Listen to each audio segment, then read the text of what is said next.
Hey guys, in this video I'm going to be going over a brief overview of all the paperwork and currency that a infantryman in the United States Army would carry during the Second World War. So, yeah. Alright, so we're going to start up at the bottom right here. This is called a V-mail envelope. These would be issued to GIs where basically they could send their letter. This is actually an original one. I got to be pretty careful with it. They would send their letters inside this, and these would be shipped off back home to whoever it was sent to. So the United States government would make these, and troops would be able to, like I said, write whatever they want and send them off. So a lot of guys would be carrying those on the front. Right next to it, this is a War Department ID card. A enlisted man would get this. Actually, both drafted and enlisted men would get this right when they got into service. So this basically has all your personal information. It's basically an envelope. The original ones, this is a reproduction. The original ones were a lighter brown shade, but this is the best reproduction I could find. This is a completed, what they would look like. It'd have your photo in it, all your details. So that is a full overview of in a complete variant. And this one was most commonly done with a typewriter. Although there are still some that have been that I've seen that were done with done with pen, never with pencil, only with pen and type in a typewriter. So that is still accurate if you don't have a typewriter. But if you have a typewriter, definitely better to write with a typewriter on the paperwork. So yeah, that is that. So I'll fold that back up. All right, moving on. This is a motor vehicle operator's permit. Not everyone would have one of these. As stated before, this could have been written with pen or typewriter or with a typewriter. I've seen both being used. This one, not every GI would have this. Guys would have to basically sign up to do this with the quartermaster, I'm pretty sure, and they would basically fill up a job to be able to drive a vehicle. So it goes down the list. Goes pretty far, so all the way to tanks. So yeah, I mean, most GIs would at least be able to still have one of these and just like be able to have a permit to drive a Jeep.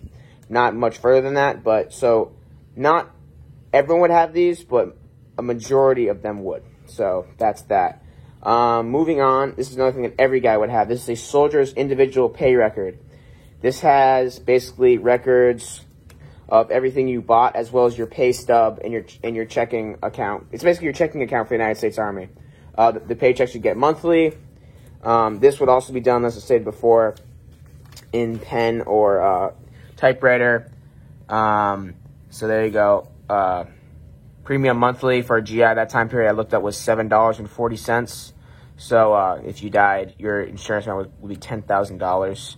So pretty crazy compared to these odds. And very commonly stapled to the back of these, if you look inside in the back, would be also another thing that is essential for a GI to have is a soldier's immunization registered data sheet. This right here, every GI would have. These were mostly done in pen that I've seen, but some also in typewriter.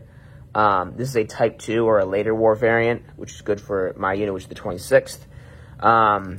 So, yeah, every guy would have these. And these, I really only seen these, like, most of the time, they're always on the stapled to the back of an individual pay record. So that's typically the way to go for this. There's two sides. This just goes through vaccinations, things that would be essential if you are in combat. It's important to have vaccinations like smallpox, tetanus, things like that, which is all stuff you don't want while you're in combat. So, yeah, that is that. So that would just fold back up and then close the soldier's pay record. And then we're moving to your wallet. This right here is your enlistment's identification card for the European Theater of Operations. So only GIs in the ETO would be getting one of these. They would get these right when they got off the ships into the ETO, typically right when they landed on the Normandy beaches. And they checked back in with headquarters. They would get one of these cards. So it says less information than this, but still a pretty fair amount. You can still identify who it is off this. So that is that. more broad. This was also, as I said before, mostly done with a typewriter, although some did it with pen still. So, yeah. And moving on to the final part, which would be in your wallet. This is French and German currency, but this currency was specifically made for the United States Army. Basically, these are Deutschmarks. These are all reproduction, although original ones are not that hard to find. Yeah. So basically, how this currency worked would the U.S. government would issue these to GIs for them to be able to be basically spending money while in country. So that's what GIs would have these for. They didn't work with everything, but they worked with the majority for the civilians at least. So that would be the universal money while in occupation. So GIs would be issued and would carry these in their wallet typically. So that's common to see. So I was gonna pull back up. So that is about it, guys. This is a small video, but there's not a whole lot of paperwork. I mean, it's just a minor stuff. It's mostly just minor pieces that really bring your impression together. But yeah, so paperwork is definitely a part that guys would be carrying, typically in their wallet or just on their person, in their pocket. Some things, like I said, in the motor vehicle operator's permit would be seen less than most guys, but a majority of this, most GIs would be carrying. So yeah, that is that video. Thank you guys for watching. You guys have any questions on this currency, on the currency and paperwork? Feel free to put it down in the comments. If I missed anything, let me know.